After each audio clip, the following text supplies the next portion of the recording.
Greetings and salutations, everybody. Welcome to this video.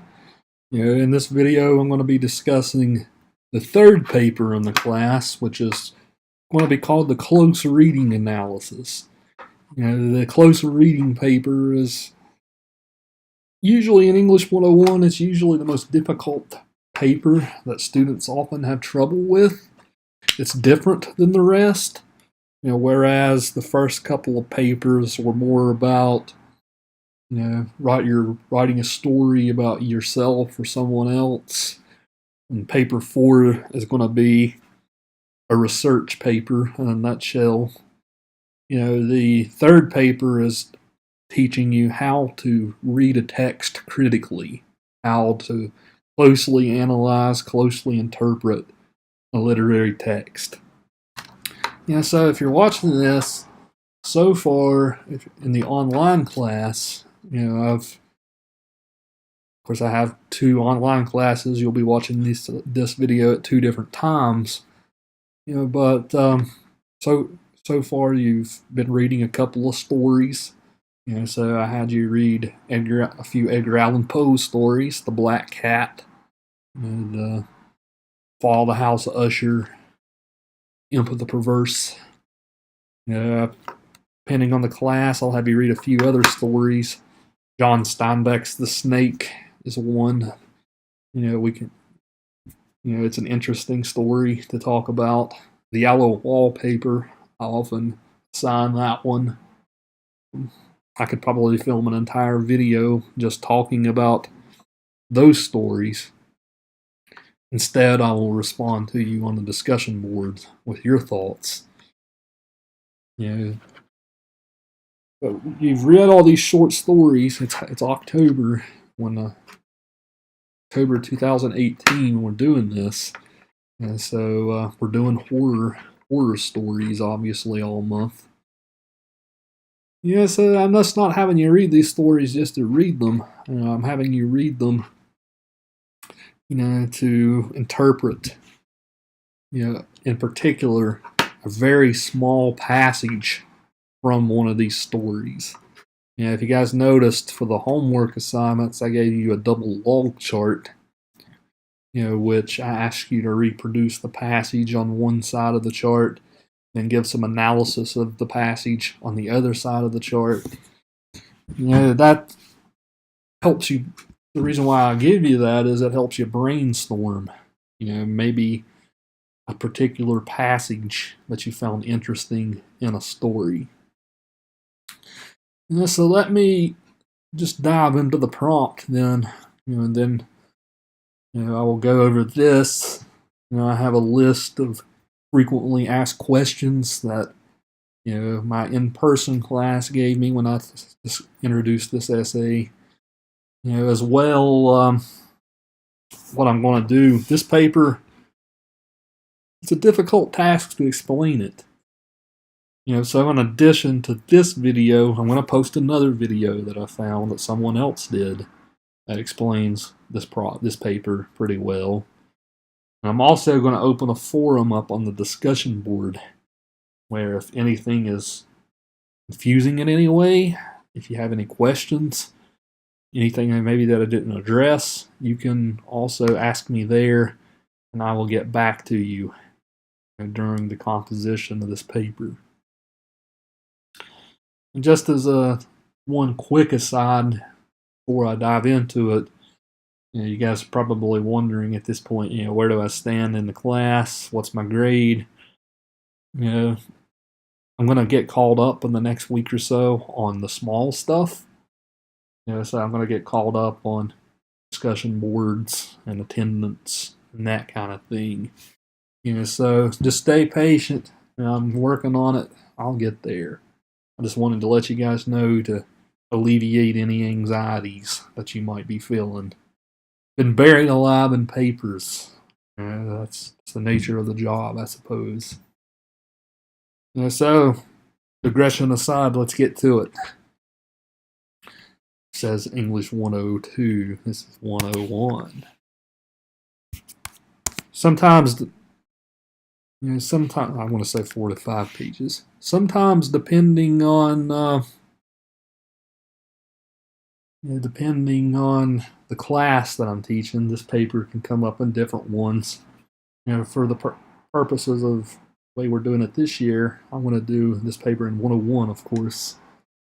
But basically, what you're going to be doing, as it shows here, you're going to select a passage from one of the stories we discussed, on Blackboard, where we aren't discussing it in class, obviously, which is a little bit of a shame, just because you miss out on some good discussion that way. But so one of the stories that we're reading this month, basically what this is it's pretty much a dissection. It's a dissection paper. You're looking at a passage, so maybe you'll pick something like a paragraph from one of these stories. And basically what you're doing is it's a dissection. You're looking at first, okay, here's this passage. How is this passage put together? So what is the author doing in terms of style, maybe? By style, I might mean something like, well, how is the author writing his or her sentences? Is it simple sentences? Is it complex sentences? Do the sentences seem kind of disjointed? What's going on with that? What's maybe going on with the author's word choice? Sometimes a word, can be key to understanding, a passage. Sometimes with word choice, especially in these old 19th century horror stories, sometimes, authors will put emphasis by capitalizing a word, and just as a heads up. Also things like point of view. Depending on the story we're reading, point of view comes into play. By that I mean it's the story written in a first person point of view.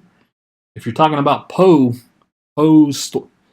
stories are usually always written in first person point of view. He has a first person narrator who most of the time seems a little unhinged, right? But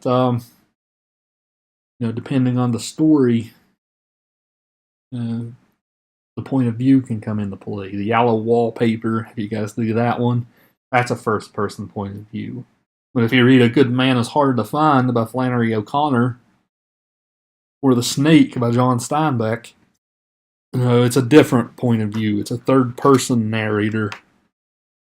They call it a third person omniscient narrator. The narrator knows everything. The narrator's just telling the events. So you have to ask yourself, well, do you trust the narrator, for instance? Lots of elements to think about. So that's the first part, kind of figuring out how does the passage tick. Think about it like maybe like it's the innards of a machine, right? Like a PC. And how does each part come together to make a well-oiled machine? How is this organ in your body part of the well-oiled machine? That is the body. That's pretty much what you're doing, except you're thinking about it like it's thinking about a story in that way. So that's the first part. The second part is this. This is key too. You want to think about what are some larger, broader picture ideas that this story is posing. We call those themes, okay? So I can just talk about a couple of the stories. You guys can all come up with answers yourselves on the discussion board too. Like, what do you think is a major idea the story poses? But for instance, The Black Cat by Edgar Allan Poe. That story features the unhinged narrator. He's clearly losing it throughout the story. There's several big picture ideas that are happening. One, of course, it's hard to point this out without looking at the passage itself, but maybe, for instance, there's a passage where he talks about the idea of perversity, right? People do things against their best interest, that go against their self-interest, to survive. That's also a theme in Imp of the Perverse.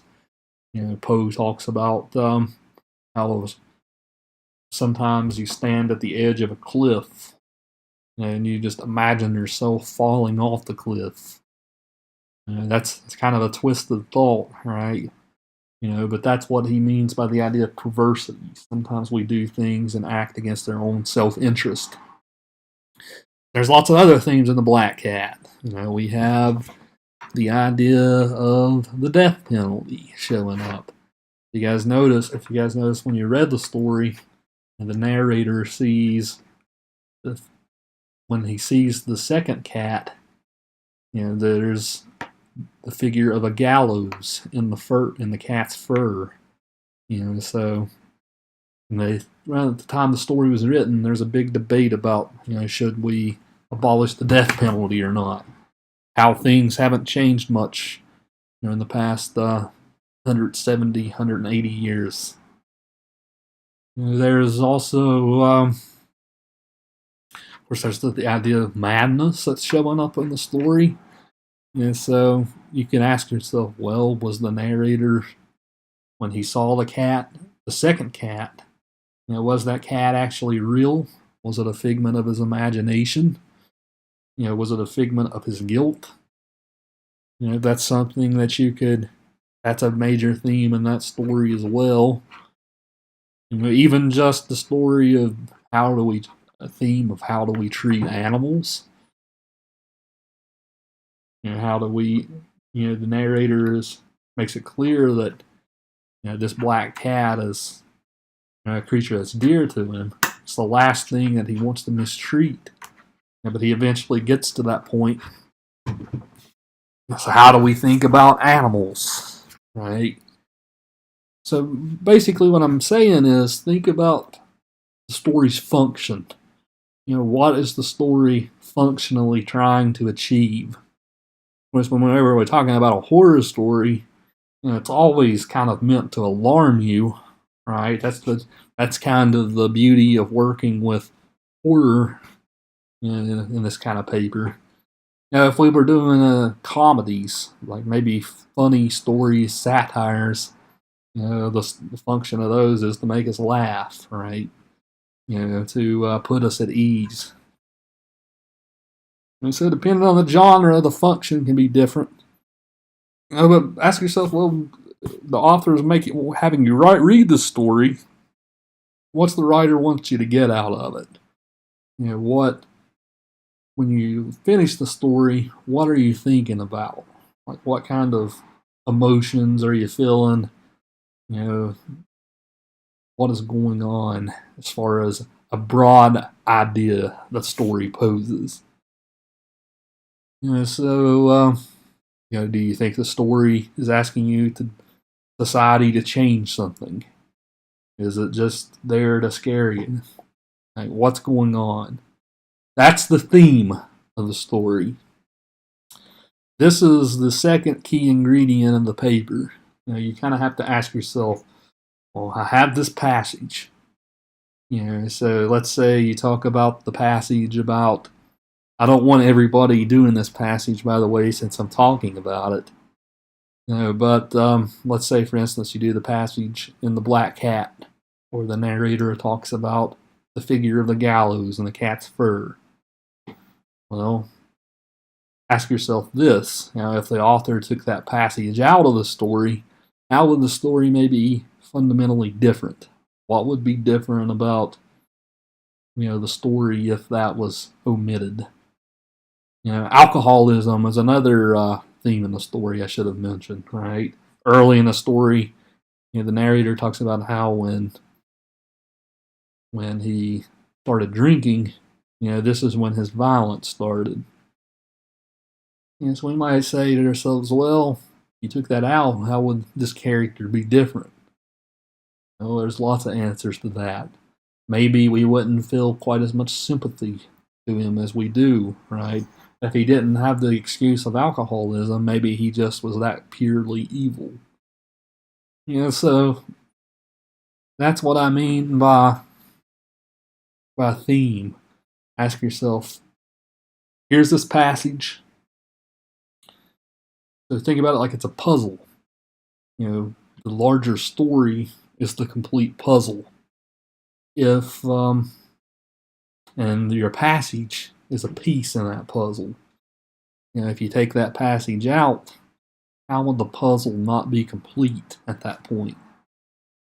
Now, I ask you this question, think about this. Don't just think about it in terms of plot.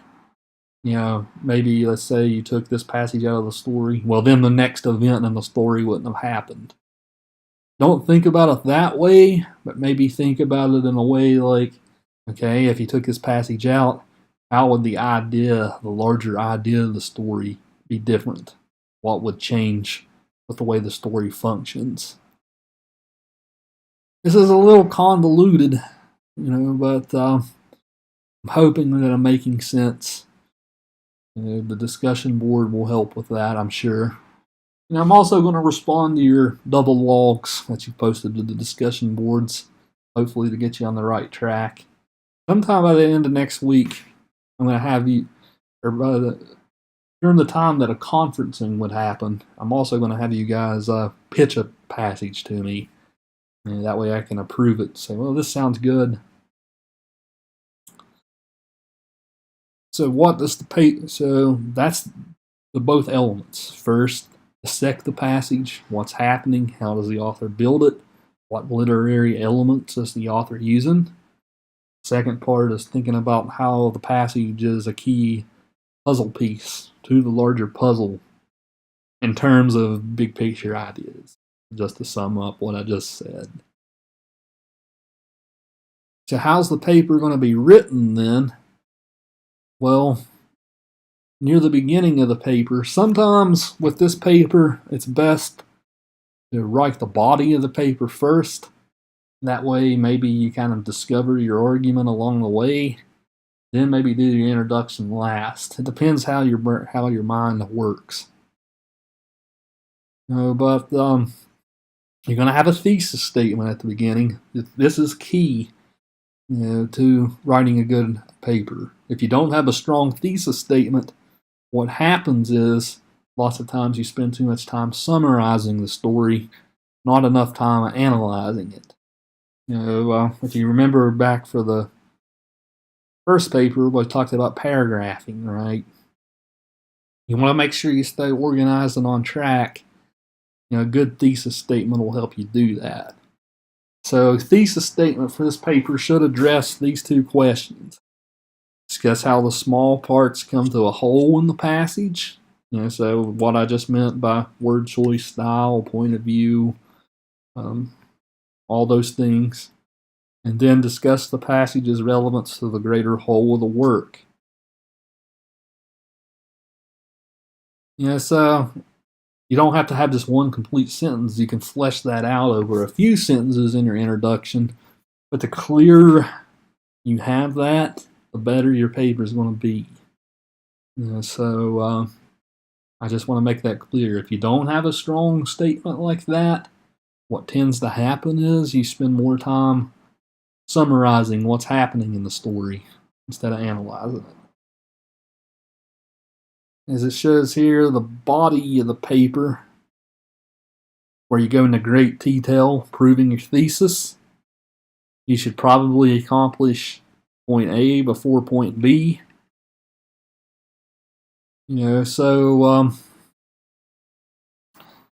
what you need to do then to avoid the idea it's too much summary, to make sure you're analyzing.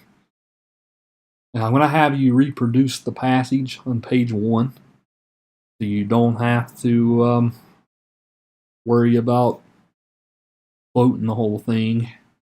But I'm also probably near the beginning, maybe after your introduction, maybe in the introduction, it wouldn't hurt just to sum up what the story was about, what happened in the story. You don't want to spend too much time doing it. But if you do it near the beginning, get it out of the way, the rest of the paper can stay focused, where you focus on all this other stuff. But you're going to do both parts. Whenever you talk about how does the passage a key puzzle piece to the larger whole, you can also talk about, well, how does this passage resemble other passages? If you took this passage out, maybe how would this other passage, the meaning, be changed? So just think about it like that, like it's a puzzle. This is pretty much what this paper is. It's asking you to think in those ways. No research needs to be done on the paper. Everything should be based on your own thinking, not anyone else's. Like I said, on page 1, reproduce the passage, type out your passage to me. There's asking you to do that for a few reasons. Number 1, so you don't have to keep quoting it over and over. Number 2, it helps me not have to look up your passage in the story. I know these stories inside and out, so I can just sort of jump in there. The key is, of course, I will talk to you guys about this on the discussion board when you present your passages. But the key is to pick a passage that's long enough where you can squeeze enough juice out of it, so to speak. But you don't want to pick a passage too long, because otherwise you might go over the length of 4 to 5 pages. You want to pick a passage tight, long enough to where you can squeeze enough out of it, but small enough where your ideas are going to be concise. Sometimes students will try to write a paper about maybe 1 or 2 lines from a story. You're just simply not going to get enough out of that. So picking a good passage, is key to doing a good job here. Hopefully, whenever you guys start this, we'll make sure you have a good one. So I'm also, so in addition to this video, in case my explanation is unclear, I'm also going to post a link to a few other videos that also explain how to do this. Sometimes it doesn't hurt to get the same thing presented by multiple perspectives. That way, maybe I say something that maybe I didn't address it, then this other person will say something. I'll post another YouTube video for you that I found about this. This link that I put on the prompt, it's also very good. It goes over how to do this very well too.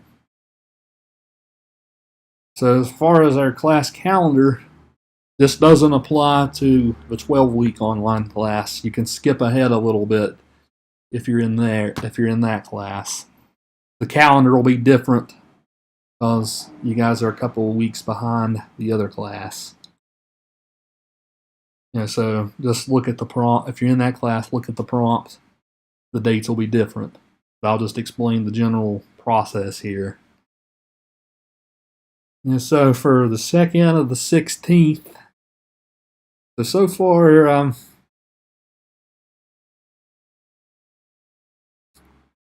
going to change this up because I think so far you guys have only read a few stories. The check-in of the 16th, I'm probably going to have you read A Good Man is Hard to Find. And I'll also have you read a student paper about it. Then you can post discussion board post for next week. So the check-in of the 20th, you're going, it's just the usual process. You can schedule a meeting with me if you want, or we can talk on the phone, or you can Skype or FaceTime with me. None of you guys have done that yet. I encourage you to do so. We can sometimes have a very good conversation that way. You don't have to do this. Some of you guys have had kind of anxiety attacks so far. I work at a strange hour or something. I can't meet with you then. It's no big deal. But for the next Friday check-in where I say conferences, I am going to ask that you do a discussion board post where you pitch your topic, where you pitch your passage, maybe you say, well, what's significant about it? So I am going to ask you to do that, and I will respond to those very promptly. That way you'll hopefully have a good idea. If you don't pick a good passage, it's best that I find that early. That way, before you start writing it. Then the Tuesday, October 23rd check-in will be the peer review. Same process as usual. And then final paper will be due the 26th of October. That's a Friday night by 11:59 p.m. Of course, you guys know I'm flexible with dates. You always have that 24-hour rule where you can be late after that 24 hours and no questions are asked. There's only just, I wrote some notes to myself about some common questions that come up with this paper. You guys don't see them, but I'll repeat them. Like I said a minute ago, when you're writing the paper, don't think about plot too much. Think about the larger ideas of the story. Like what's going on. Like for, let's say, the black cat. Maybe your paper is about madness, death penalty, or alcoholism, temperance. Maybe your paper was about, maybe you might do The Snake by Steinbeck. Lots of stuff's going on in that story. This crazy woman just goes into this lab one day. She wants to watch a snake eat a rat. The scientist, Dr. Phillips, gets really creeped out by it. Well, you might ask yourself, well, why is he creeped out by it? Hint, hint. It's got a very dirty subtext to it. But think about the big picture themes and ideas. Throughout the paper, don't spend time summarizing the plot. So you can assume that your reader knows what's happening with the plot. Okay. I mentioned this already, but organization. There's a couple ways you can organize this. One way that you can do it is to kind of take a topical organization, meaning that you spend a little bit of so maybe you spend a paragraph talking about the author's word choices in general, or multiple paragraphs, right? This can vary depending on what elements the author's using. Maybe word choice. You can spend a paragraph about the author's point of view, the author's style, and then move on to theme in the second half of the paper.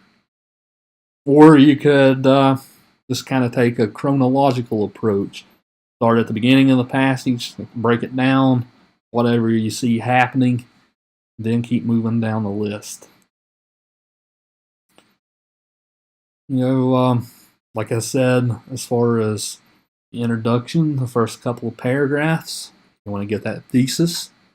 You want to get that thesis down. Maybe get as much of the summary of the story down as you can. That way you don't spend too much time summarizing in the story, in the paper. I meant that's usually where these papers go wrong. You spend less time analyzing, more time summarizing. Yeah, that's where they fall apart. Said reproduce the passage on page 1. That way I can have it right on hand. That passage page does not count towards the page requirement, by the way. So those are some questions that I had the other day in my in-person class that I wrote down to address in this video. So when I post a discussion board post, or you can ask questions after you see this video, maybe you watch the other video too, you can ask me questions like, this is really confusing, what do I do? Sometimes students, like I said, sometimes students get really frustrated with this paper because it asks you to think outside the box a bit compared to the others. It's kind of the whole purpose of the paper is it's kind of a brain teaser. It makes you think about every little small detail in the passage. So if you're having trouble over the next week or so, I have office hours. So just get a hold of me. We can chat. I can, the beauty of an in-person class is we read these stories and we discuss them. Hopefully after you leave the class, you have a deeper understanding of the story. It's kind of hard to do that in an online class. So if you want to even get a hold of me while I'm in my office, even just to chat about a story, be something you found interesting about it, even before you even write the paper, great. I'd love to do that. So that's again the shortcomings of an online class versus an in-person one, but I'm willing to make up for it by chatting with you one-on-one. Any stage in the process. So my biggest advice with this paper is just sit down and write it. If you sit down and write it, you're going to struggle a bit. You're probably going to pull a little bit of hair out of your head, but you'll find your argument along the way.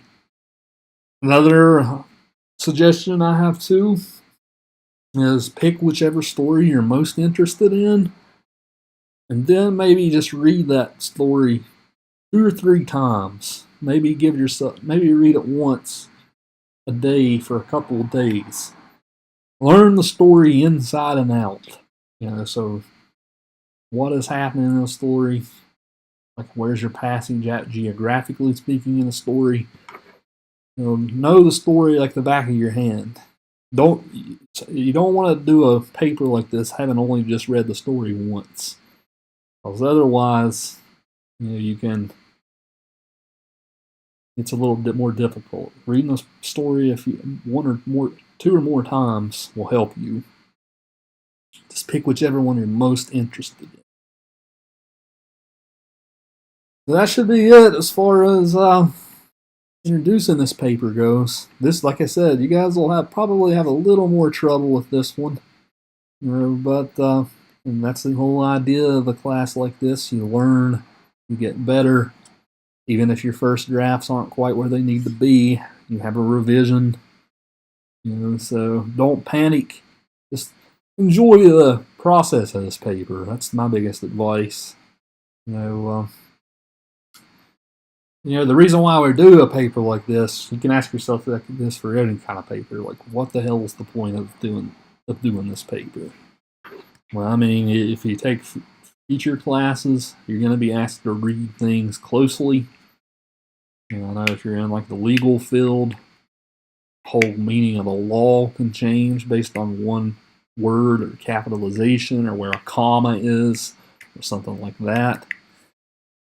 Even if you're in more sciencey kinds of fields, it's important to pay close attention to detail, at every little bit of your job. But this paper pretty much just teaches you to be careful, concise, be paying attention to small details. It's an important skill. You just happen to be using literature to do this. You can do this kind of paper for any discipline too. Sometimes I do this kind of paper with films. We can't do a film in an online class, unfortunately. Sometimes I'll do it with that. So that should hopefully address why am I having to do this. Woe is me. So hope that's it. Post any concerns or questions you might have to the discussion board. I will get to them. I will be very attentive. Like I said, I'm going to be catching up on the homework grades and stuff, so you guys should have those soon too. I'm also reading profiles right now. You guys should have those back soon too. It's going to be a very busy week next week or so, for me at least. So until next time, enjoy your week. Enjoy this process. Let me know if you have questions.